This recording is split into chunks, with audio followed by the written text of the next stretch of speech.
En août 2017 s'est déroulé la Gamescom en Allemagne, l'un des salons dédiés aux jeux vidéo les plus importants d'Europe. Fort d'un tout nouveau partenariat avec l'éditeur Deep Silver, Yu Suzuki y était présent afin de partager l'avancement du développement de Shenmue 3 avec différents médias et de rencontrer les fans de son œuvre lors de séances de dédicaces. Shenmue Master a eu une nouvelle fois l'immense honneur de pouvoir s'entretenir directement avec le père fondateur de la saga. Et comme à notre habitude, nous en avons profité pour vous chapeauter une petite interview qui vous propose d'explorer un peu plus en profondeur les différentes facettes de cette œuvre que nous chérissons tant et qui s'appelle Shenmue.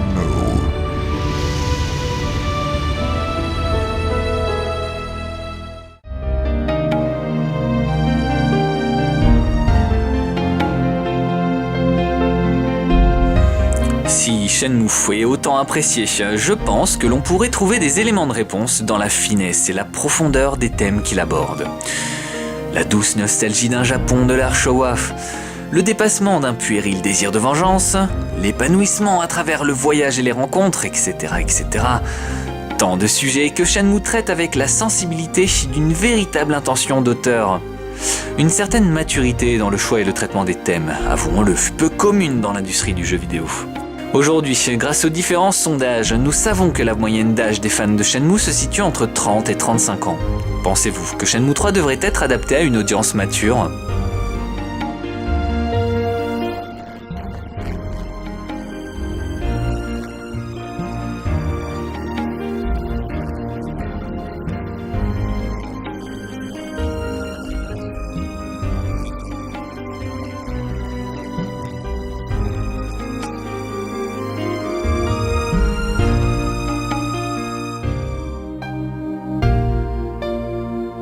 ゲームの開発に取り組むスタッフの数は200人を超えます。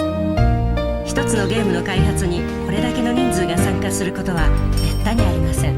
La production de Shenmue 1 et 2 fut colossale au sein du studio AM2 de chez Sega. Qu'il s'agisse du budget, du temps de développement et du nombre d'employés à la tâche, Yu Suzuki était à la tête d'une des œuvres les plus ambitieuses de son temps. Ceci dit, l'histoire ayant voulu que Shenmue 3 renaisse sous forme d'un projet indépendant financé par Kickstarter, Yu Suzuki dispose naturellement aujourd'hui d'une équipe plus restreinte que celle qu'il avait pour les 2 premiers épisodes. Profitez-vous de cela pour fournir un travail encore plus personnel ?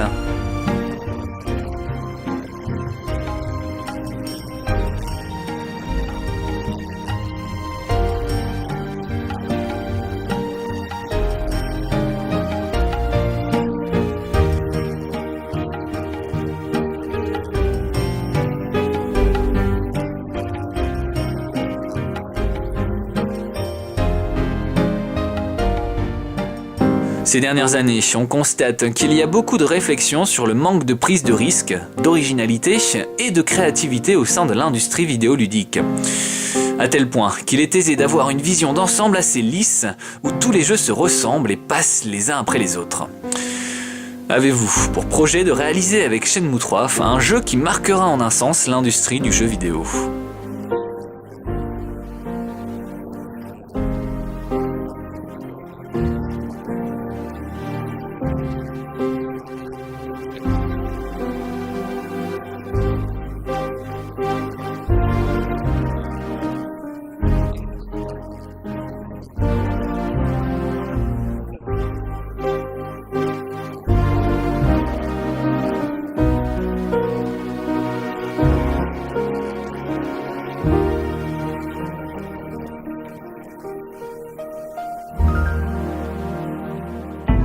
L'interactivité est une composante propre aux jeux vidéo. C'est son essence même. Dans Shenmue 1 et 2, l'outil interactivité a été savamment utilisé pour immerger le joueur dans l'univers de Shenmue et lui faire expérimenter des choses assez incroyables. Quelles seront les nouvelles possibilités en termes d'exploration et d'interaction dans le monde de Shenmue 3 ?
À l'heure où les écoles de game design enseignent un calibrage toujours plus minutieux de la rythmique d'un jeu, le rythme lancinant d'un Shenmue propice à la contemplation et à la flânerie peut se révéler rébarbatif pour les joueurs excités de la manette.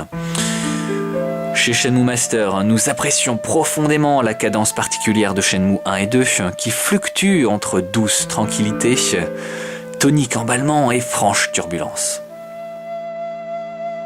Ceci dit, la question se pose, planifiez-vous de renforcer le rythme de jeu dans Shenmue 3 en y ajoutant plus d'action par exemple ?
Yu Suzuki apprécie beaucoup la culture chinoise. Il l'a précisé à plusieurs reprises lors de différentes interviews ou conférences.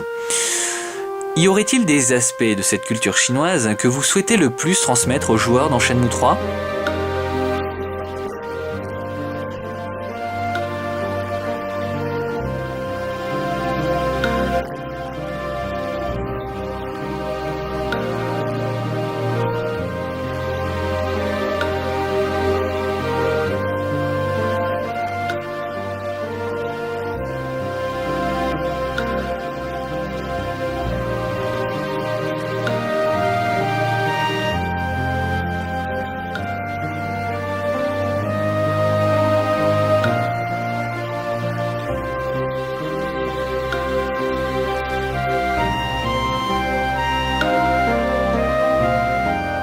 Pendant plus de 15 ans, les fans de Shenmue font rêver d'atteindre enfin le Miao Village dont parle si bien Shenfa.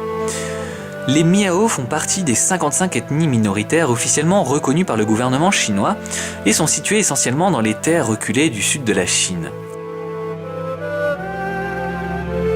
Allons-nous être amenés à rencontrer le peuple Miao ou d'autres ethnies dans Shenmue 3 ?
Le personnage de Ren a permis d'insuffler un peu d'humour dans Shenmue 2.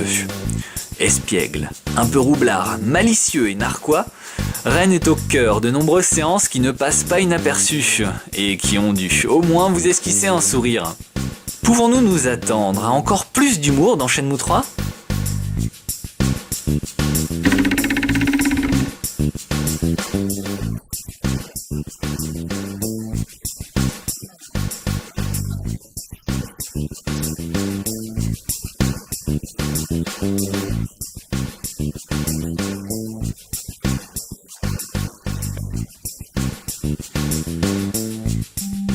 Alors, je ne sais pas vous, mais au sein de Shenmue Master, nous nous interrogeons depuis belle lurette quant à la signification de l'aigle dans la saga Shenmue. Au-delà de leur puissance évocatrice lors des scènes d'introduction iconiques de Shenmue 1 et 2, n'oublions pas que l'on peut trouver dans le sous-sol du Hazuki Dojo la sculpture d'un aigle ayant appartenu à Iwao Hazuki.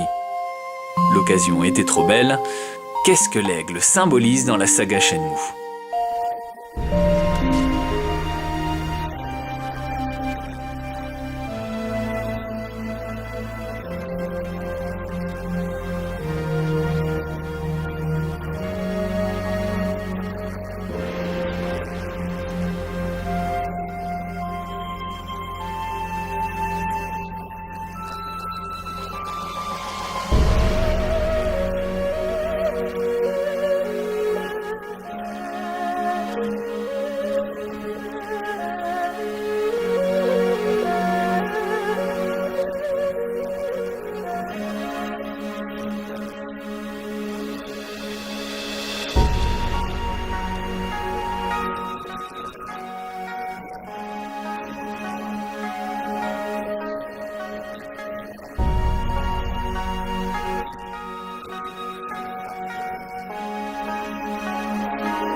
C'est sur cette réponse inspirée et inspirante que notre interview s'achève. C'est déjà la 4e interview que je réalise au sein de Shenmue Master et je ne vous remercierai jamais assez pour votre précieux soutien. Non professionnels que nous sommes, le voyage en Allemagne fut jonché d'embûches, mais je suis toujours frappé de constater combien cette nouvelle rencontre inespérée marque une nouvelle fois la considération sincère qu'éprouve Yu Suzuki envers les fans de son œuvre. Réjouissons-nous, Shenmue 3 arrive, fort du récent soutien de l'éditeur Deep Silver. Et si les vidéos de développement destinées avant tout aux investisseurs peuvent être mal interprétées, n'oublions pas que Yu Suzuki a affirmé que la véritable campagne marketing du titre ne débutera qu'en 2018. Sachez enfin qu'au sein de l'équipe Shenmue Master, nous affectionnons Shenmue précisément pour son fond. Et sur ce point-là, cette nouvelle interview l'illustre à nouveau. Nous sommes plus impatients que jamais de poursuivre le périple de Ryo au sein d'une Chine profonde et de personnages qui ont manifestement tant de choses à nous raconter.